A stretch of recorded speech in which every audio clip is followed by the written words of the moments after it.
El cielo estaba plomizo cuando Clara Rivas cruzó en el transbordador desde Pargua. El canal de Chacao la recibió con una niebla densa que parecía flotar sobre el mar como un manto de algodón húmedo. Era septiembre, pero el frío calaba los huesos como si fuese pleno invierno. El mar golpeaba suave contra los costados del ferry, y el graznido lejano de unas gaviotas le hizo levantar la vista. «Ahí están», murmuró, con los ojos fijos en las aves que daban vueltas lentas sobre las aguas. Había algo inquietante en su vuelo, como si no tuvieran rumbo. Una de ellas bajó en picada y se estrelló contra el mar con fuerza. No volvió a emerger. Clara sacudió la cabeza. Debía de estar cansada. Al llegar a Kemchi, tomó una vieja camioneta que un vecino de su padre le había prestado. El camino estaba enlodado, como siempre, y los árboles parecían susurrar con el viento del canal. La casa de su padre se encontraba en las afueras del pueblo, en un terreno antiguo que daba directo al mar interior, donde el canal se mezcla con los brazos del Pacífico. Al bajarse, lo primero que notó fue el silencio. No había canto de aves. Ni siquiera el chillido usual de los queltehues. Solo el murmullo del mar y el chasquido de las ramas. «Papá», llamó al entrar. «Soy yo, Clara». La casa olía a humedad, leña mojada y sopa rehecha. Su padre, don Rogelio, apareció desde la cocina. Estaba más flaco que la última vez, con la barba larga y grisácea. «Llegaste al fin, hija, pensé que no ibas a venir. Me costó encontrar locomoción. Y en Ancud se cayó la señal, no pude avisarte». Don Rogelio le ofreció un mate y se sentaron frente a la estufa a leña. Conversaron poco. Él hablaba como si cada palabra le costara. Clara lo miraba en silencio, notando el temblor en sus manos y el brillo perdido en sus ojos. «¿Cómo has estado?» «Tranquilo, pero la isla ya no es la misma. Algo raro está pasando». Clara arqueó una ceja. «¿A qué te refieres?» «Los pájaros. Se están portando distinto. No cantan, no se mueven como antes. Ayer, un tiuque se metió al galpón y se pegó contra el muro. Lo vi. Cayó seco, como si algo lo hubiese empujado desde adentro». Ella intentó restarle importancia. «Pueden ser pestes». «¿Y los vecinos?» «Ya no vienen tanto. Dicen que es mejor quedarse adentro». Esa noche, Clara se instaló en su antiguo cuarto, con las paredes revestidas de madera nativa y el aroma a eucalipto viejo. Afuera, el viento soplaba fuerte. A la medianoche, un ruido seco la despertó. Algo golpeaba la ventana, una y otra vez. Se levantó y corrió las cortinas con cuidado. No vio nada. Solo una silueta difusa en la penumbra. «Deben ser ramas», susurró. Pero al salir al otro día, vio que no había ramas cercanas. Solo barro y unas plumas negras, mojadas por el rocío. Al lado de ellas, una gallina muerta. El cuerpo no tenía heridas, pero sus patas estaban rígidas y su cuello torcido de una forma antinatural. Fue entonces que sintió que la observaban. Se giró y en la cerca de madera, 3 tiuques la miraban fijos. No se movían. No aleteaban. Solo observaban. Clara regresó al interior y le comentó a su padre. «Las gallinas amanecieron muertas». «¿No escuchaste nada?» Don Rogelio bajó la mirada. No es la primera vez. La semana pasada también pasó. Las enterré allá abajo, donde la tierra es más blanda. Ella frunció el ceño. ¿Y por qué no me lo contaste? Pensé que era algo pasajero. Además, si te lo decía, capaz que no venías. Más tarde, decidió caminar al pueblo. Kenchi seguía igual y a la vez diferente. La costanera estaba casi vacía. Solo un par de jóvenes pescadores revisaban las redes, con el ceño fruncido. La iglesia de Tejuelas estaba cerrada y la feria estaba a medio instalar. «Clara», dijo una voz a su lado. Era Ana, su prima. «No puedo creer que estés aquí». Se abrazaron. Ana le contó que también había notado comportamientos extraños. Las aves se agrupaban de formas raras, a veces volaban en círculos sobre la escuela o el cementerio. Yo creo que están inquietas por algo. Mi abuela decía que las aves sienten cosas que nosotros no. ¿Tú crees en eso? En esta isla, hay cosas que no se explican, prima. Tú lo sabís. Antes de despedirse, Ana le hizo una advertencia: si escuchas alas en la noche, no salgas. Y no mires al cielo. Clara regresó pensativa. Esa noche, el silencio era aún más denso. El viento se había detenido. Ni grillos, ni ranas, ni aves. Solo el crujido de la casa de madera. Y ese roce constante, como de algo que arañaba el vidrio. La mañana siguiente amaneció con un viento gélido que venía del norte, seco y punzante, algo raro en Kenchi para esa época del año. Clara se despertó temprano. Afuera, los árboles del huerto se sacudían sin ritmo, y los pájaros no emitían ni un canto. Ni siquiera los diucas. Al salir al patio, vio algo que la hizo detenerse en seco. Había marcas de garras en la tierra mojada. Como si alguien, o algo, hubiese rasguñado el suelo. Junto a las marcas, restos de plumas negras y un rastro de sangre que se perdía hacia el monte. Corrió adentro. «Papá, ¿viste lo del patio?» Don Rogelio apenas levantó la vista desde la estufa, donde removía un hervidor lleno de agua. «Lo vi al alba. No es bueno seguir esas huellas, hija. Mejor quedarse adentro». «¿Pero no te parece extraño?» El viejo suspiró largo. «Las aves están nerviosas. Anoche escuché cómo golpeaban el techo. Como si quisieran entrar. No es natural, pero tampoco es la primera vez que la isla se comporta raro. El viento del norte siempre trae cosas malas». Clara no podía quedarse quieta. Caminó hasta el galpón, y al abrir la puerta, lo encontró cubierto de plumas. Había por todos lados, en el piso, colgando de los clavos, sobre los sacos de papas. Una de las ventanas estaba rota, con astillas que sobresalían hacia afuera. Pero lo que más le heló la sangre fue ver a un queltehue clavado en la pared, como si se hubiese lanzado con fuerza suicida. Salió corriendo. Cerca del mediodía, fue a casa de Ana. Esta vivía más cerca del pueblo, al otro lado de un pequeño estero rodeado de arrayanes y coigues. El camino estaba silencioso. A ratos, Clara tenía la sensación de que algo se movía entre las ramas.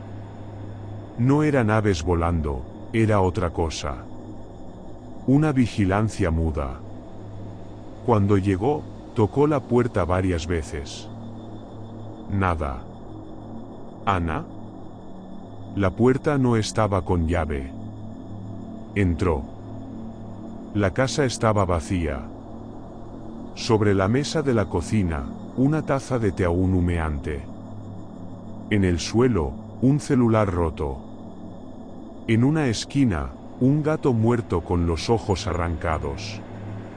Clara retrocedió. Salió casi tropezando con la puerta y corrió hasta la plaza del pueblo. En la costanera, algunos vecinos discutían en voz baja. Uno de ellos, don Eulogio, el carnicero, levantó la vista al verla. ¿Supiste lo de la Ana?, preguntó con el ceño fruncido. ¿Qué pasó? Desapareció esta mañana.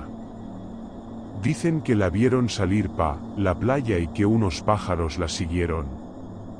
Pero nadie la ha vuelto a ver. Yo estuve en su casa. No había nadie. Pero estaba todo, como abandonado. No es la única.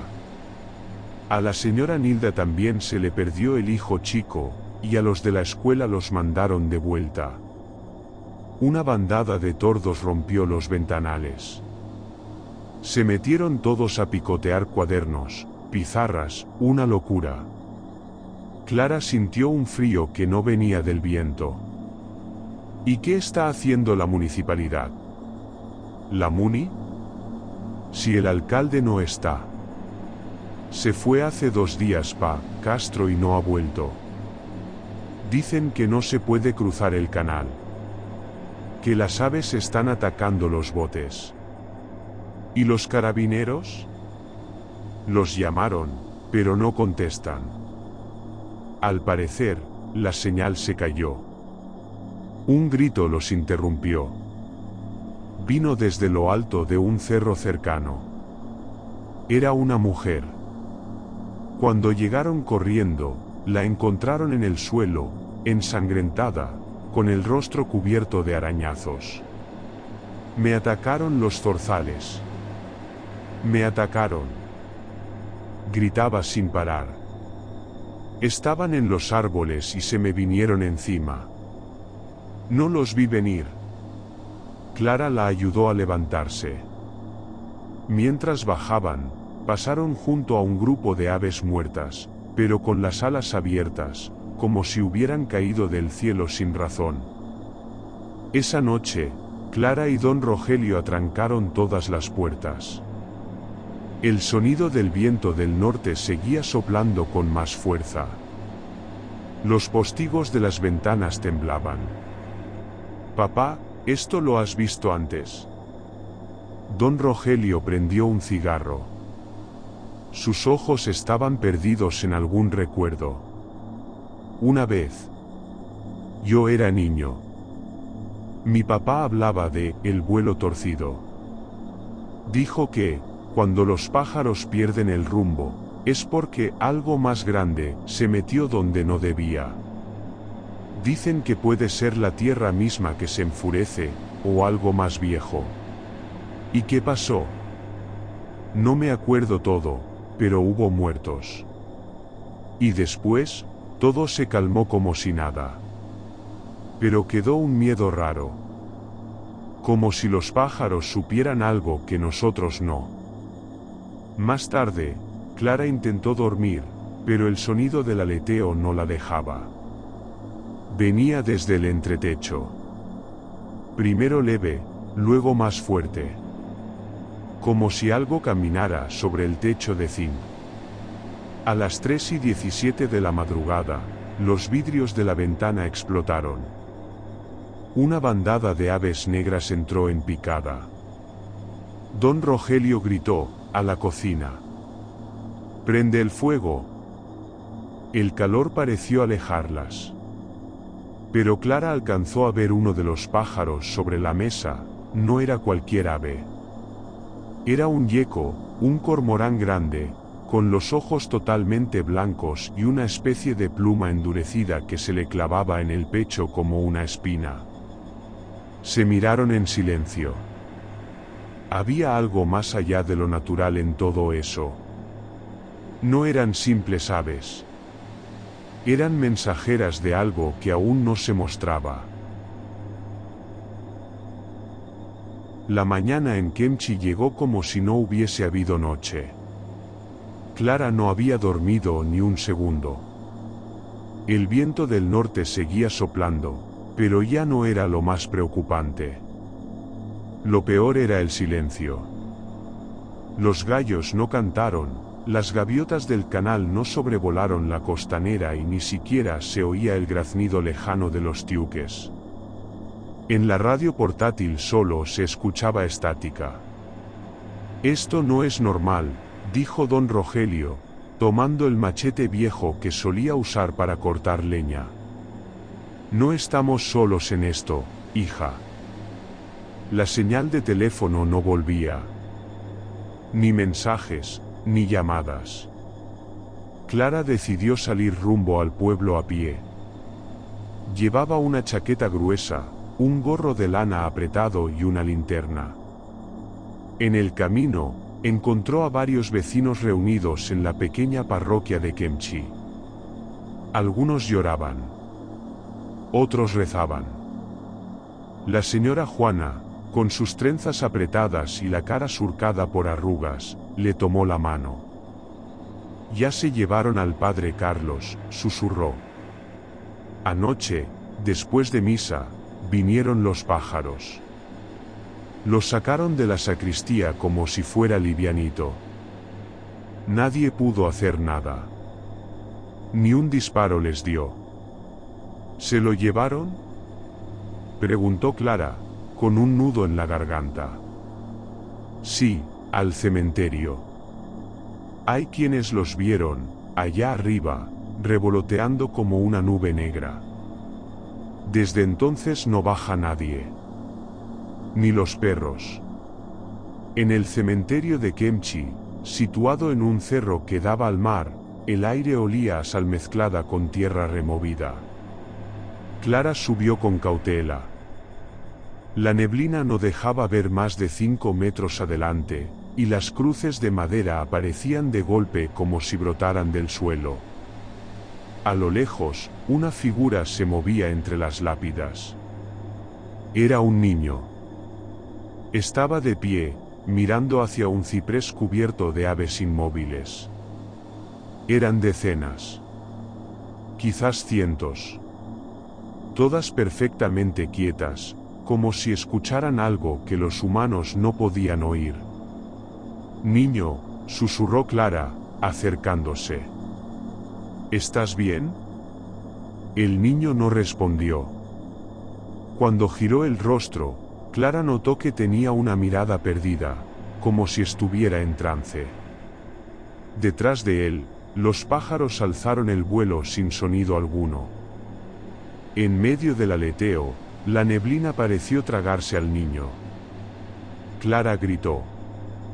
Corrió hasta donde estaba, pero no había nadie. Solo plumas, un zapato pequeño y un rosario roto. Volvió al pueblo con el corazón latiéndole en la garganta.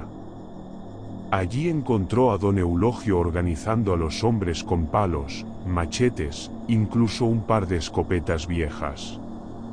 «Esto ya no se trata de bichos voladores», dijo él. «Se están llevando a la gente. Y no vuelven». Un grupo fue enviado a buscar ayuda por el canal. Clara decidió acompañarlos. Bajaron al embarcadero.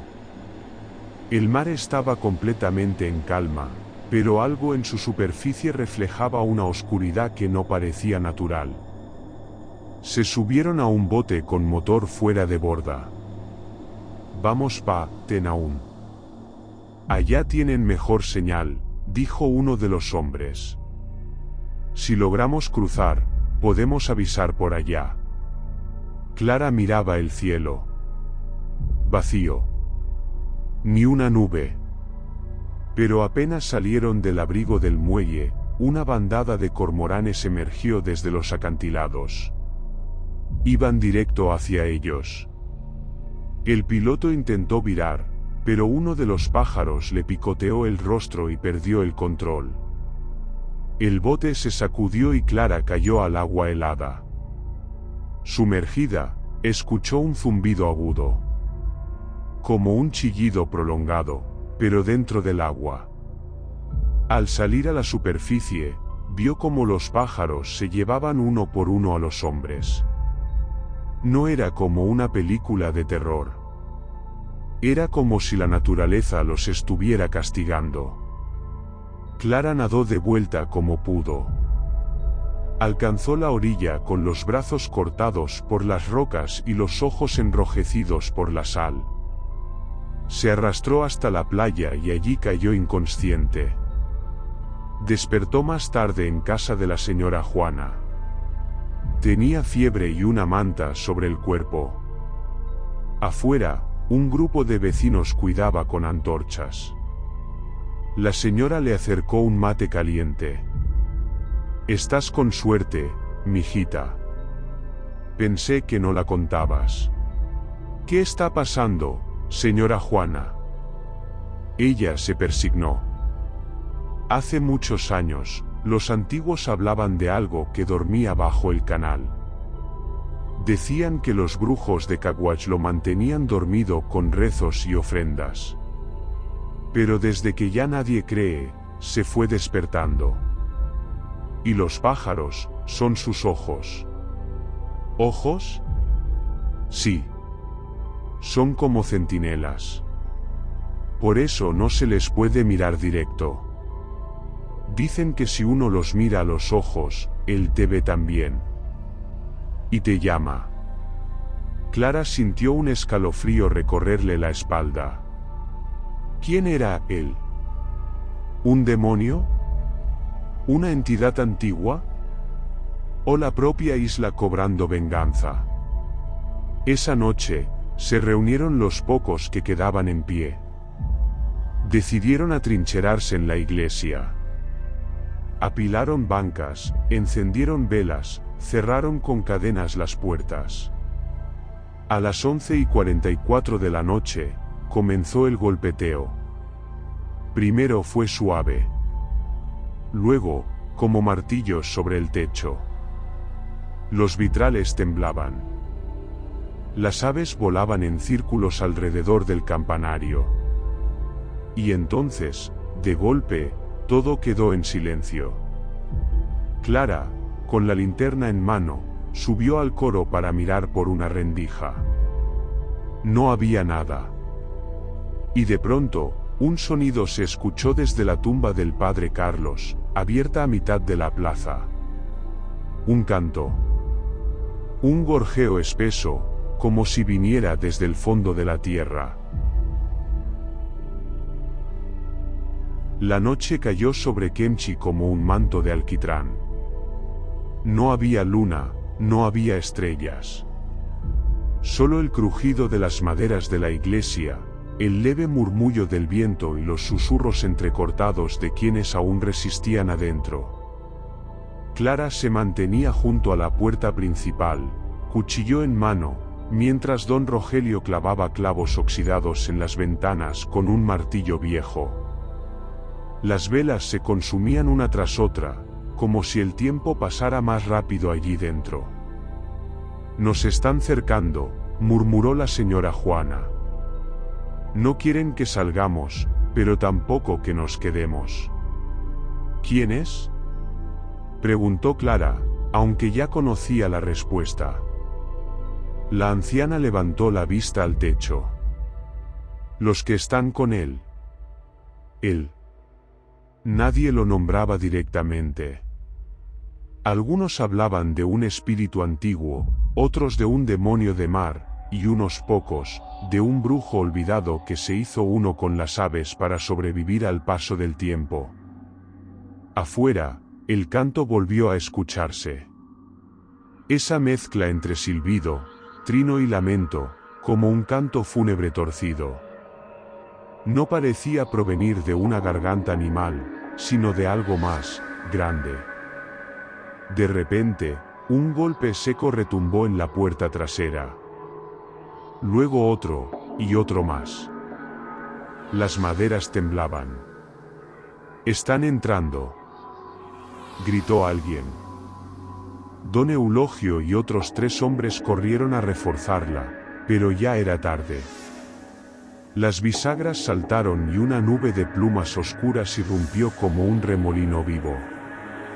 No eran aves comunes, algunas tenían picos en forma de gancho, otras ojos como carbones encendidos. Una gaviota negra le arrancó el ojo a un joven de un picotazo. Una bandada se llevó a la señora Mariana, gritaba pero se perdía en la oscuridad.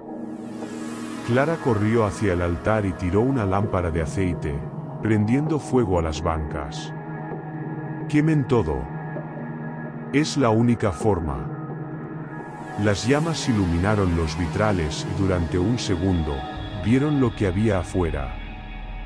No solo eran aves, entre la niebla y los cipreses del cementerio, figuras humanas caminaban, encorvadas, envueltas en plumas, con ojos brillantes como los pájaros. Uno de ellos era el padre Carlos. ¿Los están transformando?, susurró don Rogelio, horrorizado. Clara no pudo responder. La mente se le llenó de imágenes, cuerpos llevados en el aire, ojos mirando desde dentro de las aves, niños desaparecidos, tumbas removidas. El fuego no fue suficiente. En cuestión de minutos, la iglesia ardía por completo.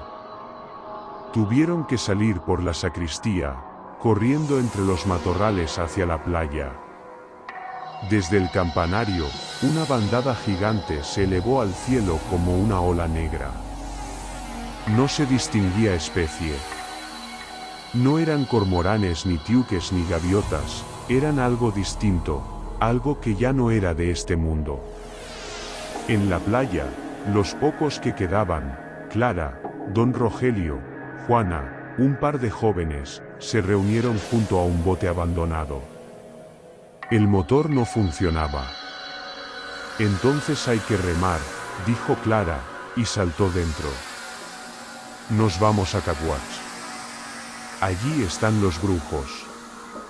Si alguien sabe cómo frenar esto, son ellos. ¿Y si ellos lo desataron? Entonces nos lo dirán antes de morir. Con remos en mano, cruzaron la bahía. Las aguas estaban quietas, pero en el cielo se veían reflejos como si algo se moviese por debajo. Al llegar a Caguas, todo el pueblo parecía vacío. No había niños. No había perros. No había aves. Solo casas cerradas y el sonido de un cuerno que alguien tocaba desde lo alto del cerro. Subieron siguiendo el sonido y llegaron a una ruca iluminada por velas. Dentro, 3 ancianos con mantas de lana esperaban sentados. No se sorprendieron al verlos.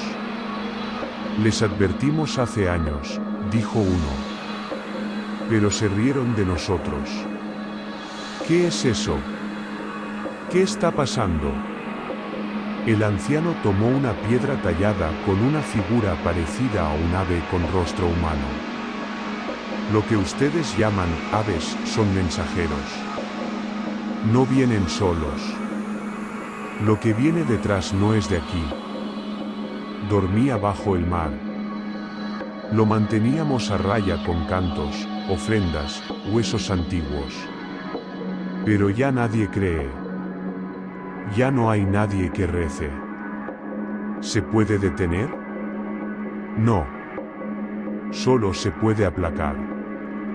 Con una entrega. ¿Una entrega? Una vida. Voluntaria. El silencio se apoderó del lugar. Afuera, el cielo se llenó de sombras.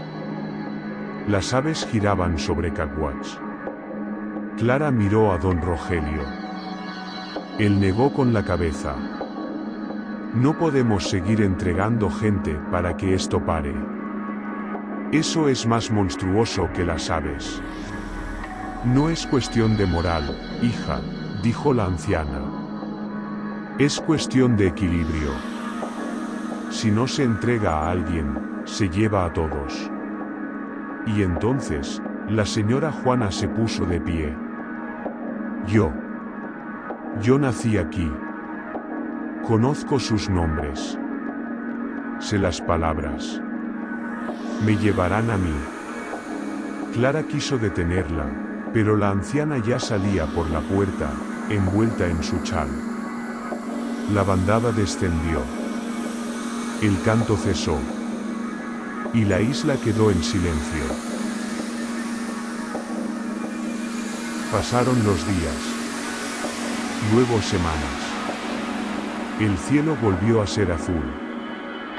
Las aves, en su inmensa mayoría, se dispersaron.